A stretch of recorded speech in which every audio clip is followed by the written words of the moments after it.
Hello, everybody, and welcome to this week's show. I'm Will Richardson, your host, and I must say it's good to see you. I have on the show this week Dr.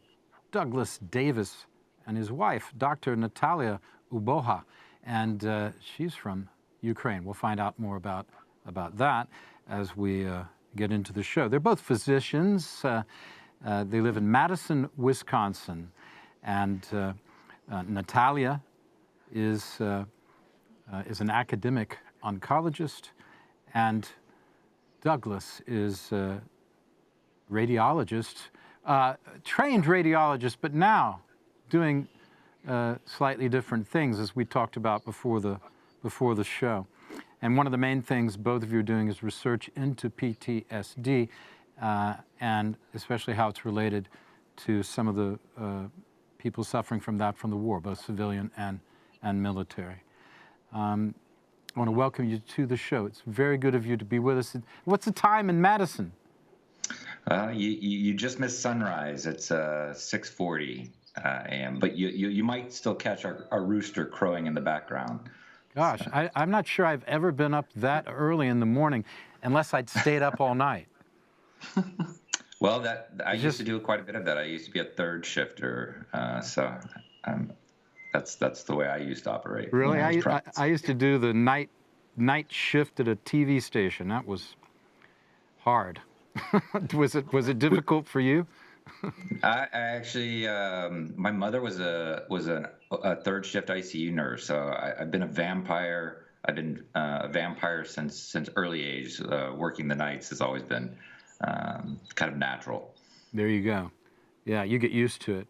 So you're from Texas, San Antonio, and Natalia, where are you from exactly in Ukraine originally? Yeah, good morning, good afternoon. It's a pleasure to be here.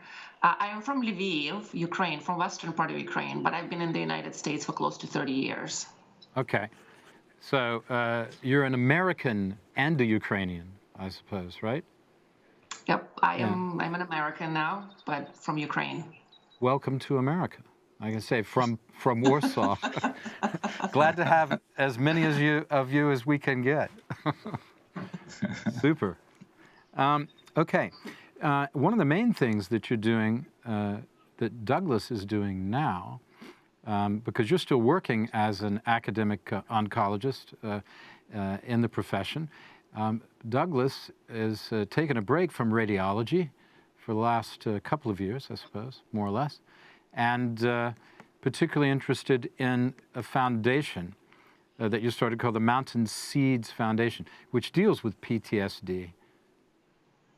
Yeah, it's first, I can't claim that I founded it. I'm on the board of directors for the organization. The founder is actually a retired lieutenant colonel from the U.S. Marines, Nathan Schmidt. He was also a foreign service officer. He and his wife served at the embassy in Kiev, and were serving there after Crimea. And so Nathan founded the organization out of his own experience and background as a combat veteran. He'd served 3 combat tours in Iraq. His first experience was the Battle of Fallujah, which was one of the more intensive, dire combat engagements for the U.S. military since World War II, probably. But his experiences with PTSD led him, and their interest in really helping children and families from war-torn regions all over the world are what led to the founding of the organization. Nathan and I started working together at the beginning of the war because of both of our interests, our common cause to help Ukraine. And I actually didn't come to the work just specifically to focus on mental health, but more than just healthcare aid in general. We were part of an organization called Ukrainian Medical Association of North America that was sending tons and tons of medical supplies To date, we've sent about probably 400 tons just from the Midwest efforts in providing medical aid and equipment. But Nathan and I had been sort of working together from the beginning. I was providing him advice on some of the way to get some academic psychiatrists involved in the foundation's work and build out their programs. His group also had boots on the ground in Ukraine and could assist with humanitarian aid delivery and utilizing their networks that came from their sort of deep and extensive contacts in Ukraine that came out of their time serving in Ukraine. So that's the origin story there. And I have to qualify. We're physicians, but neither of us are psychiatrists per se. But we all recognize that what a huge need the mental health crisis that the war has precipitated is going to mean for Ukraine and for the long term. Yeah, you said to me over the telephone that it was there was a very large amount, in the millions, of people who'd be affected by PTSD. Did you say 11 million to me? Yeah, I mean the rough estimates are that fully a quarter of the Ukrainian population may need some form of mental health counseling or intervention, and it comes in the setting of a country that was already had obviously mental health issues. You can say that Ukraine and Ukrainians have been carrying the yoke of being an invaded country since 2014, and that comes on the heels of being at the yoke of being still a post-Soviet state that had never really been released from that. They've had this sword hanging over them ever since the breakup of the Soviet Union, and particularly the giving up of nuclear weapons, because from that point they were totally exposed. That's a point that not enough people make. It needs to be made over and over and over. People tend to take the Russian side too often, I believe, although the Russians deserve understanding too. The people do anyway. But they tend to forget that what Ukraine gave up in terms of its security on a promise that they would be defended, and that the post-Soviet authorities, we can call them now, I think we could call them post-Soviet authorities, because there's some kind of still autocratic something left over. I mean, it's even in some ways more horrible. But yeah, so I agree with that assessment. I think it's actually probably worse. We commonly talk about the fact that the Cold War never really ended. At least never ended in the way that the quote unquote end of history that we all patted ourselves on the back about in the West. It just sort of reshaped itself. I would say the Soviet-esque aspects, the KGB-esque aspects, just sort of reformulated into a new structure, a lot of it oligarchic, but still based on some of those same roots and origins, and the formulation of what Putinism. And you can go do deep dives into talking about that, and the idea, whereas in the Soviet era that it was communism was the ideology. If there's any unifying ideology now, it's Eurasianism and Russocentric Eurasianism. And that's interesting you mentioned that, because I interviewed Andrei Konchalovsky right around the time. He's a Russian film director that Natalia will know, of course, and his brother, who did Burnt by the Sun, which was an Academy Award-winning film. Konchalovsky did a number of Hollywood films, and Scarecrow with Al Pacino and Gene Hackman was his first one in Hollywood, which is from the 70s, but it's a famous film. And amongst a number of others, and great Russian films. He was saying to me exactly what you're saying, and that's another point that people seem to miss, that Russia looks east, not west. Absolutely. And in that sense, that's why the West miscalculates so often in the way that it interprets and it responds, because we try to apply Western frameworks of thinking, and we only understand rational actors who work in ways that comport with our conceptual framework of our worldviews, and we're confused when people don't operate from the same value-based systems that we do. So yeah, now, maybe I can ask. Thank you, Doug. Maybe I can ask Natalia. What's it like, Natalia, taking into account what we just said, looking east at Russia while they look east, and still wondering why they come and knock on your door? What's your feeling about the war, and how has it affected you? Well, I agree with Doug that the Cold War has never ended. Ukraine has gained independence, and we were very proud of our independence, but it's been hard to get true momentum for Ukraine. The last 20, 30 years have been tough. I am from Western Ukraine, so where I am from, even when during Soviet Union years, and I was born in Soviet Union, we were always facing West. And so we were hoping that the rest of Ukraine would start facing West earlier, but it has been history has been turmoiled in Ukraine, and not all of Ukraine has been facing West all the time, although it's amazing to see now all of my country is facing West. I am extremely proud of what my country has done in the last year or 16 months, but the price that we are paying for it is huge.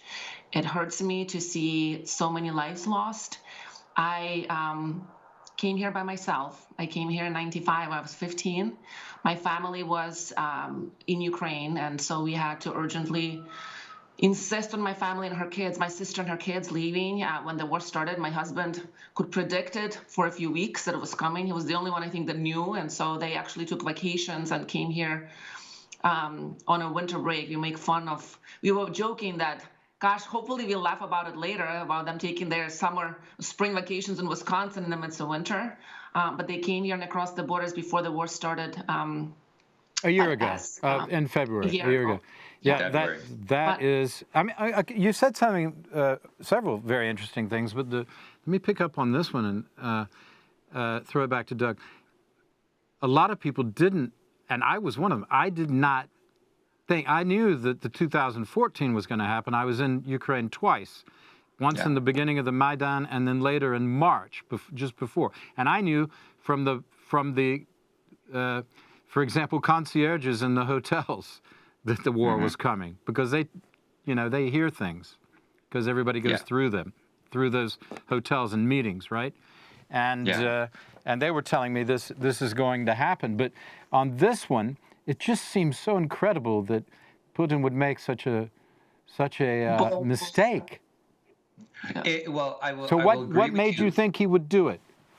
Oh, so she said, the reality is that I had a very different, a change in mindset about what our families, what my wife's family's future would be in 2014. I would say, in February, I'd actually at that point in time gotten to the point where I'd stopped trying to encourage her family to leave. But I'd spent, almost, going on a decade trying to convince them to leave since Crimea. Ukrainians are stubborn. Oh my God! As they're showing Putin, Polish are stubborn too. I think Slavic trait. But tell us what to do. And I'm part Scottish, and they're very stubborn, I can tell you. Yeah, the reality is that for me, it had been since 2014. It wasn't a matter of if, it was a matter of when, and it was difficult to really predict, exactly when that would happen. But my wife will roll her eyes, but I like to say provocative things like, I could tell you the day and where World War III was declared, where Putin officially showed his hand. Okay, enlighten us, please.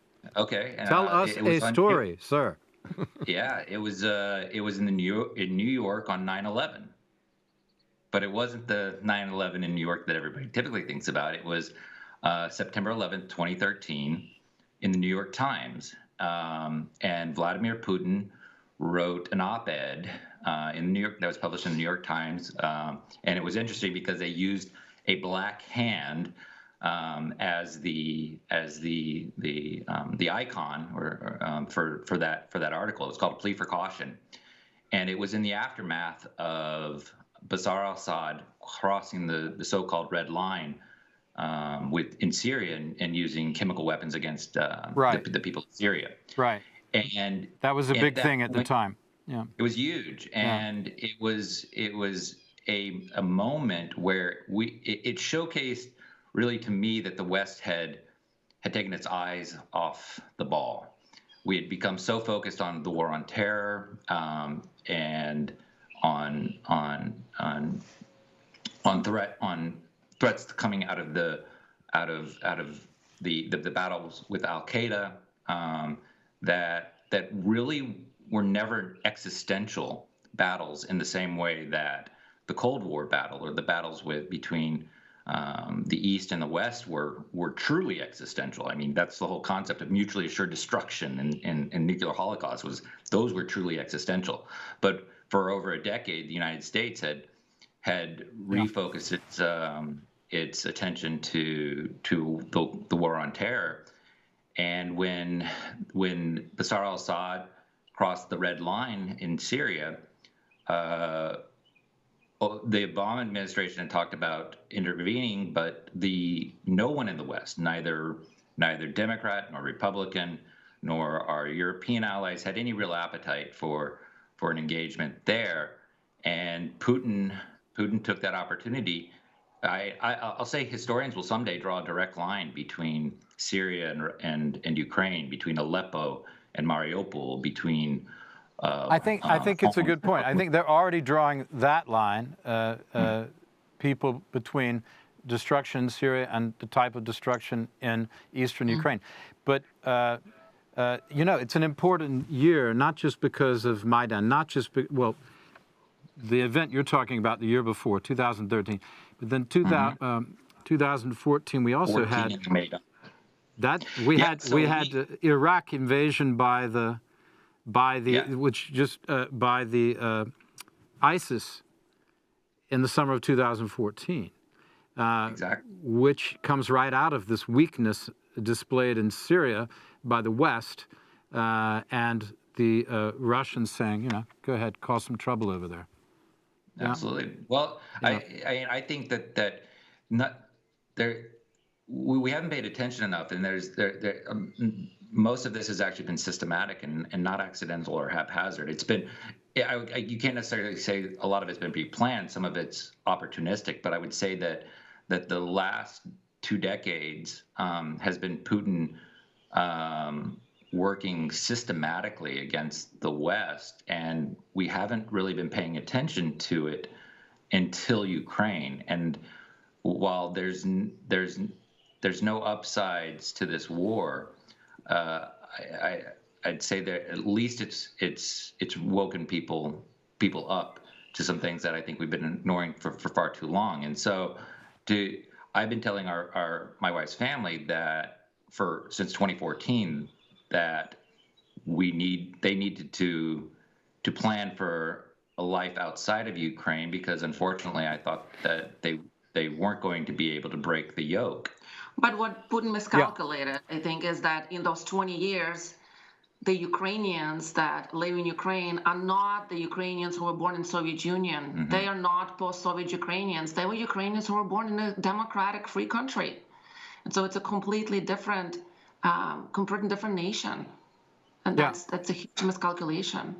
Yeah, it's a different place, but it's still suffering a lot of the post-communist problems up. I mean, that was the reason you had Maidan for a start, and you still have.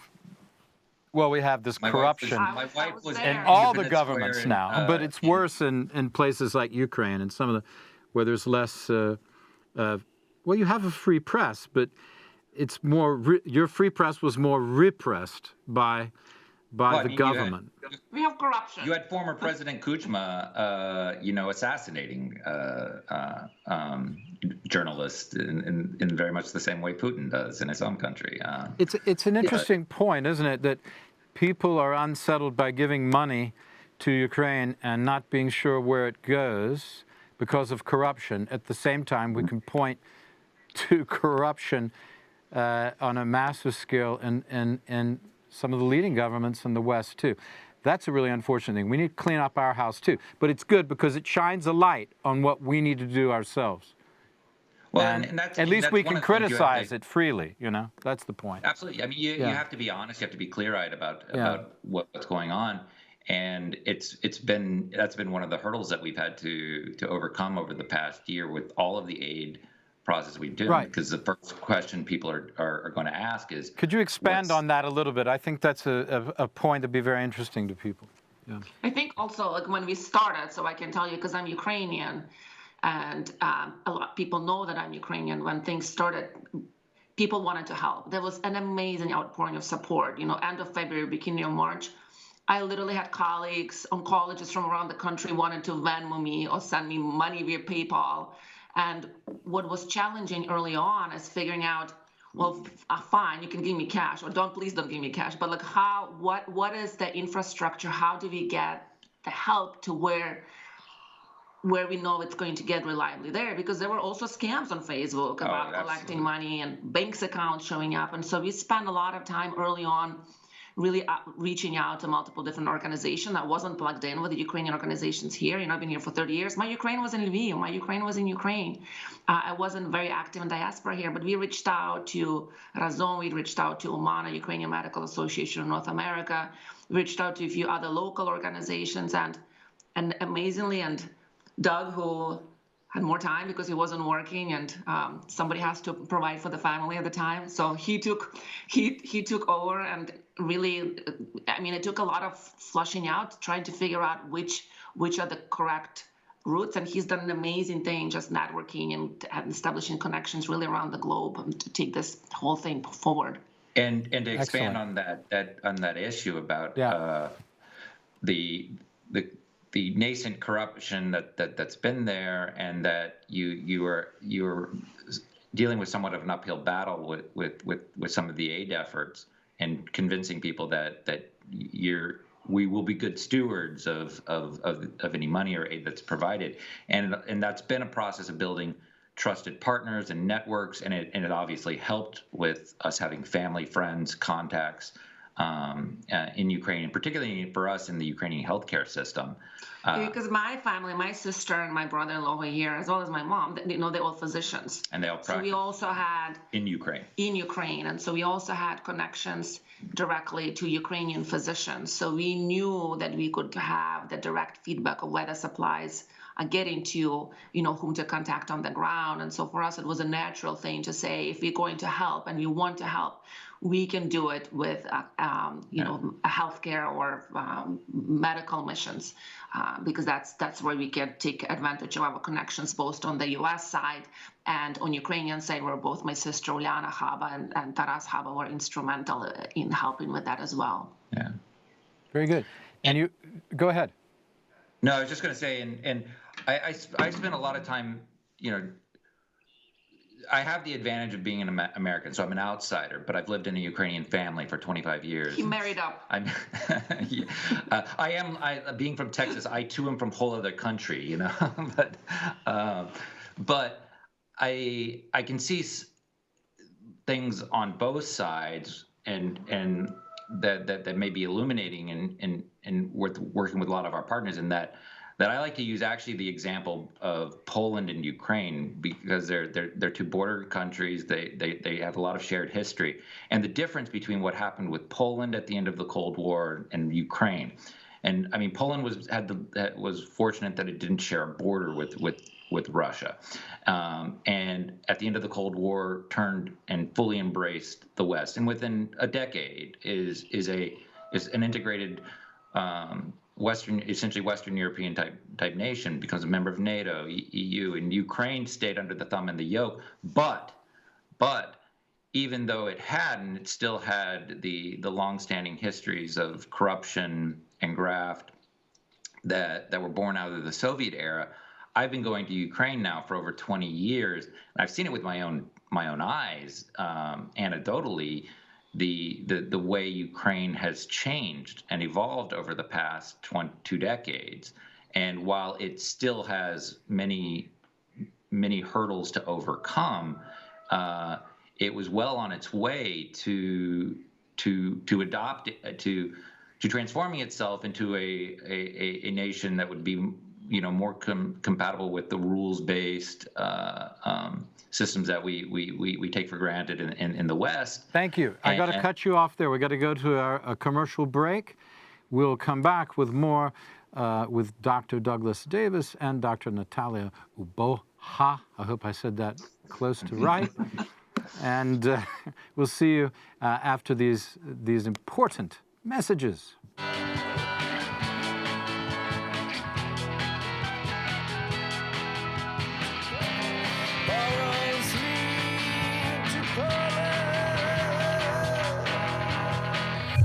And on this show, all roads lead not only to Poland, but to the center of Warsaw, beautiful downtown Warsaw, where today's guests, Dr. Douglas Davis and Dr. Natalia Uboha, his betrothed and wifely one, you say? That was like Shakespearean or something. I didn't mean to do that. A bit old-fashioned of me. Fierce Ukrainian princess. Yes. Exactly. There you go. Have joined us in their professional capacity to talk to us about their work with the Ukraine, with Ukraine during the Ukraine war, and about PTSD particularly, which is a subject that is inescapable for people involved in any war or even ordinary life from time to time, but particularly it's exaggerated and intensified during a wartime situation. And we've already said that 1/4 of the Ukrainian population, it's estimated, I mean, it's a big estimate, is going to be affected by PTSD, post-traumatic stress disorder, which can be caused by witnessing, or even learning about traumatic events. In a wartime context, these events can be particularly frequent, obviously, and highly intensive. It leads to a high rate of PTSD amongst veterans, but also amongst civilians, in the sense perhaps these soldiers undertaking the fighting or at least prepared for a difficult situation, a life-threatening situation. Civilians, of course, not at all prepared. In most cases, certainly not in the beginning. You're working with the PTSD at this particular moment. What are your main challenges? Well, I mean, I think the central challenge is the numbers, for one, and two, just broadly speaking, with all of the aid work that we've done through a number of organizations we work with in the healthcare space, the Ukrainian healthcare system was not prepared for a full-scale invasion, and for the volume and complexity of casualties that were going to occur over the past 15 months. And the same applies to the what you call the invisible wounds or scars of war, which are the mental health afflictions. And so yeah, the big challenges are how are you going to develop a systematic approach to addressing what's going to just be an enormous healthcare need for the Ukrainian population we've been dealing with it, over the past 15 months, just sort of in crisis mode. I mean, that's honestly the way we've been dealing with all of the aid work we've been doing. It's been a crisis mode, and now beginning to think about how we think about a sustainable and durable plan for the future, and ideally one where we're going to be part of rebuilding Ukraine after it wins this war, and that's where this is in some ways, again, looking for silver linings and silver linings in war, which there's no upside, but there's perhaps an opportunity to rebuild Ukraine after this with new systems and with new resources that can address some large scale problems, and hopefully, as I commonly make the analogy, see Ukraine be in a decade what Poland was a decade after the Cold War. So yeah, there's a lot more destruction in Ukraine. I mean, some of these cities look like Warsaw did at the end of World War II. absolutely. And not only Warsaw, but let's just use that one example. So it's going to take a great deal of rebuilding. But let's talk about the rebuilding of the psyche of a country, because that's really what we're talking about. We need they'll need a physical rebuilding. I say we because the Western people will be involved, Western governments and aid organizations will be involved. But also, individuals have been very important in this thing from the beginning, and they'll continue to be very important. So I say we because so many people are contributing in whatever way they can, whether it's cash or volunteer time, not just governments and aid organizations, which of course mostly lead this. You've been working, for example, with our friend Michael Houlihan from Aspen Yes. Aid, who has been heavily involved in first responder work. Yes. Right. So that's when something has happened, an explosion, a fire, an accident. The first responders are there to try and save the situation as much as they can, obviously. That's firemen and EMS people, things like that. But you also, after that, when the wounded minds and bodies are taken to the hospital, to clinics throughout the country, a lot of them in the West, where you're from, because it's way behind the lines, it's safer there. When people go there, that's when this other kind of reconstruction work begins, right? Yes, and I mean the organization that I'm working with that does the mental health work, Mountain Seed Foundation.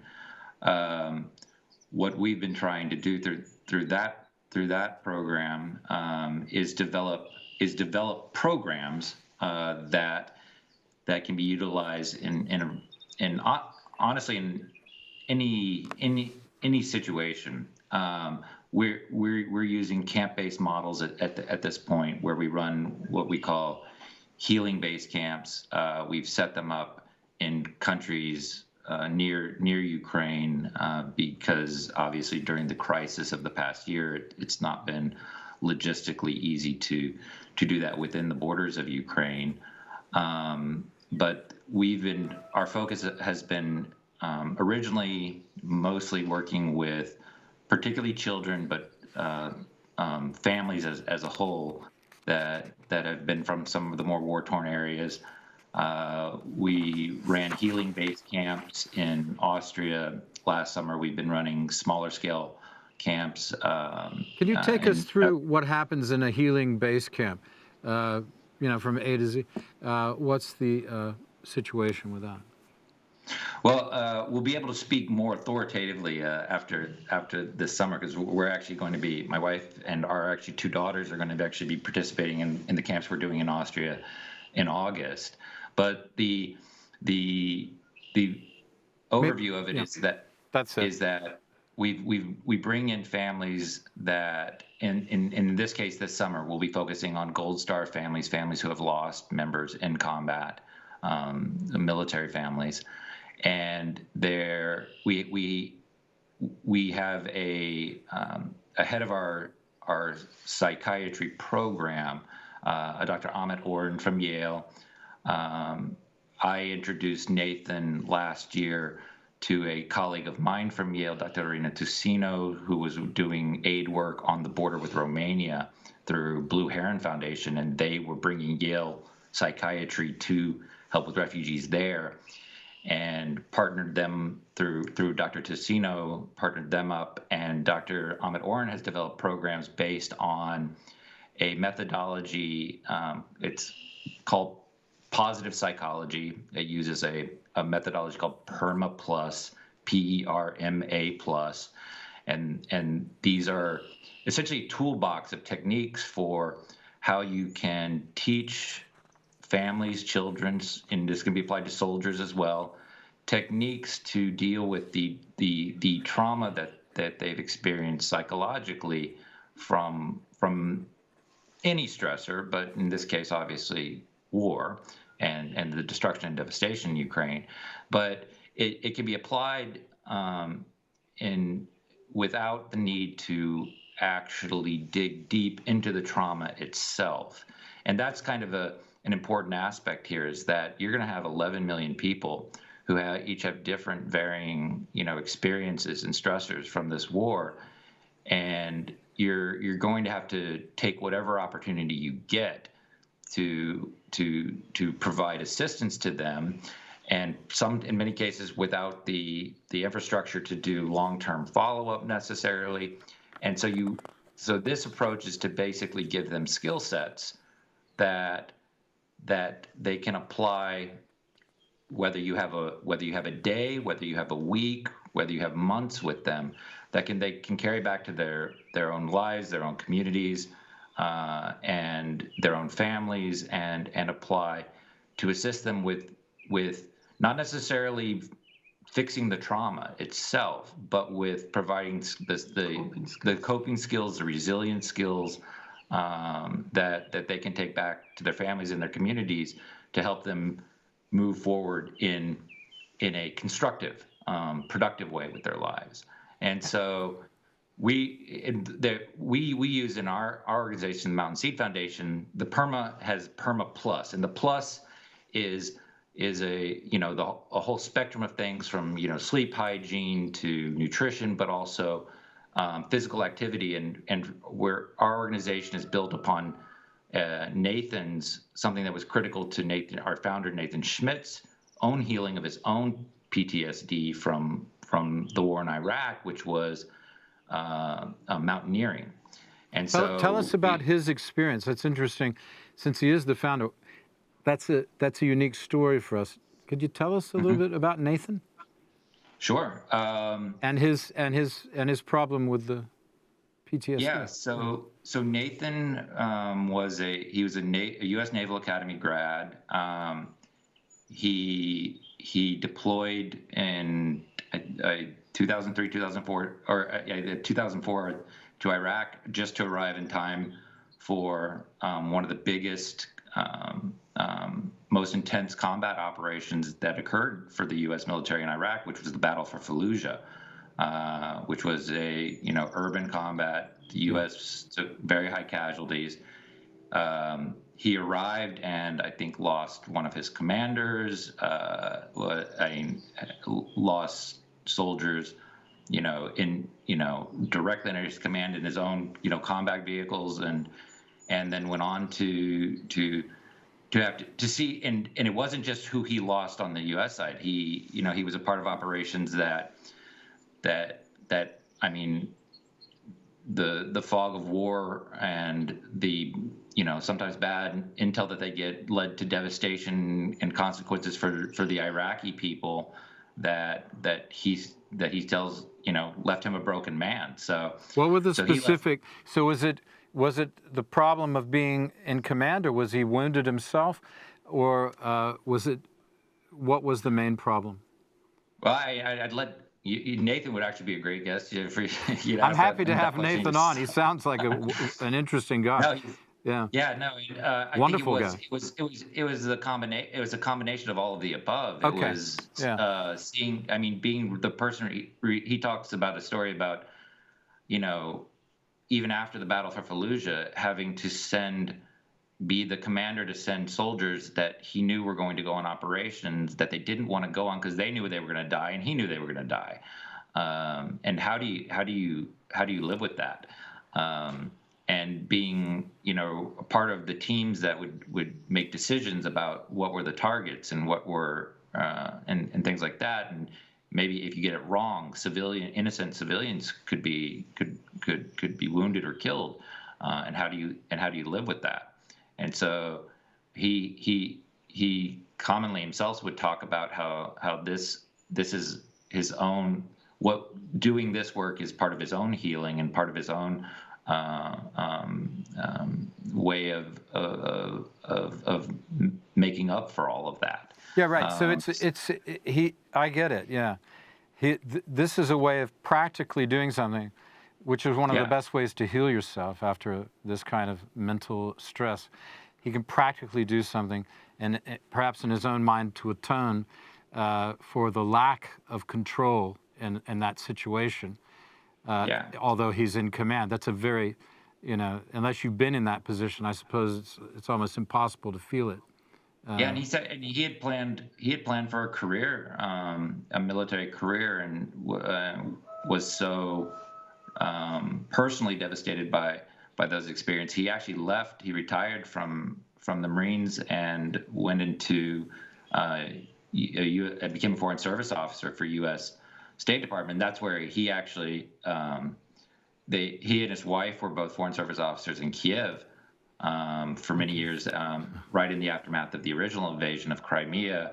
And that's actually where our connection comes through family. He and his wife served with family members of mine who are in state. And at the outset of the war, I've only known Nathan now for 15 months. We joke that we feel like we've known each other since for years and years and years. But we really came together and immediately connected over common cause and this mission that Mountain Seed Foundation has, which is to help the people of Ukraine, particularly the children and who suffers families. more, the adults, the children? It may sound like a naive question, but the children might get over things quicker than adults do because they don't understand. They just realize the adults made a big mistake again, whereas adults, you really know what's going on. And is that a useful observation, or correct me if I'm wrong? I think it's very important to intervene for the children to get over this, because without interventions, I think it's a lifelong issue, which is why it's so critical. I think you can't answer this question, who is wounded more, suffering more, but for the children, that early intervention, I think, is critical. And it goes to the point that you can't. None of it's in isolation either. It's like you heal the child, but the mother or the other family members are so scarred and wounded, or the soldiers come back from combat and are so scarred and wounded. And this is kind of what I was thinking about, the responsibility. It's the responsibility. Nathan Schmidt felt responsibility. The parents feel responsibility, yet they feel helpless, which is one of the main reasons that people get PTSD. They feel helpless to correct a situation. And that's where so we don't want to just run camps and necessarily just do things that, okay, great, we went and worked with these families and we helped it. We want to actually develop programs that aren't necessarily applicable just to what we're doing with using the founder's interest in mountaineering and the healing through nature and that activity that helped him. That's just one model. The techniques that are being taught to these families, you're giving them a toolbox of coping skills and resilience techniques that can be applied not just necessarily to just our programs, but can be applied to any program. And ultimately, we see using these programs in a scalable way that can be implemented. We're actually having discussions with a number of, actually Mike Houlihan from Aspen Aid. I've had several meetings with him and some of the colleagues that he's working in one of the provinces that he's been working with, to try to see if we can actually develop pilot programs to start running these types of these programs in country as soon as possible. Because ideally, we talk in our group about the vision that we're doing these camps in the Austrian Alps, in Romania, Hungary, and places like that. But what if you could do one would, near the Romanian border in Ukraine? well, How would that we be? want to do it in Carpathia. We want to do it in the Carpathians. I know of a place that you might work with. That's a clinic doing. I'm writing about it right now, and I've had the founder of it on the program a few weeks ago. Michael knows about them as well. And so that's what we're. I'll have to put you in touch. This isn't just this is a part of, and my wife and I and my brother and sister-in-law are both physicians, and the organizations we work with on programs across the healthcare spectrum, but this is one that's kind of really near and dear and sort of a passion project, and that one that we'd really like to build out, because as I look to the future, I see two big areas that, from a healthcare standpoint, that are going to be enormous for Ukraine for the decades, and that's going to be the mental health issues to deal with the long-term consequences of this war, but also rehab, prosthetics, and things like that. And Michael Houlihan, that's another. I have conversations with him all the time, because he's working with, and he actually introduced me to the head of prosthetics at Baylor College of Medicine, but we'd already been working with some of the other teams we work with in the medical space on that. But all of this is about taking what we've been doing over the past 15 months in sort of crisis mode, and now consolidating our gains, putting together the programs and the people that have been effective at getting things accomplished, and developing plans for the future for how these effective programs can be scaled, and ideally scaled in Ukraine, particularly from the mental health standpoint. But we do, all number of things to try to help in the healthcare space.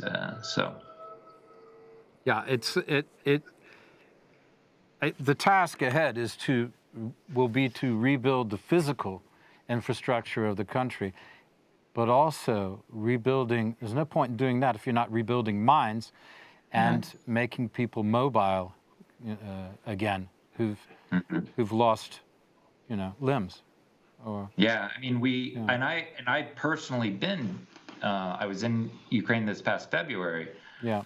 And went to some of the main hospitals so Lviv has become one of the centers where, because they're relatively safe, or we would say they're far enough in the rear that they're not as open to constant bombardment as places further east. Many of the hospitals in Lviv have become sort of, and also Rivne and other areas, but have become sort of the core centers, like Lviv Hospital number 8, where my brother-in-law and sister-in-law used to work. St. Luke's Hospital has become the quote-unquote national burn center. And I went and rounded with patients with the head of the burn unit there, Dr.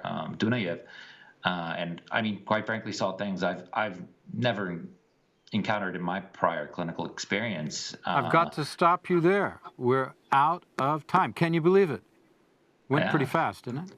It does. It flies by. I'd like to thank Dr. Douglas Davis and Dr. Natalia Uboha from Madison in Wisconsin, doctors working with the Mountain Seeds Foundation, and Natalia is still practicing academic oncologist. I want to thank you very much for the conversation. Will you come back? I hope you'll come back either singly or as a duo, as you like, in the future. Absolutely. It's been a pleasure, and we appreciate the invitation. The pleasure is all ours. Thank you very much for being with us. Appreciate it. All right. Okay, everybody, that's all we've got for this week. Thank you very much for watching, and we'll see you next time on There's a Will. I'm Will Richardson. Good night.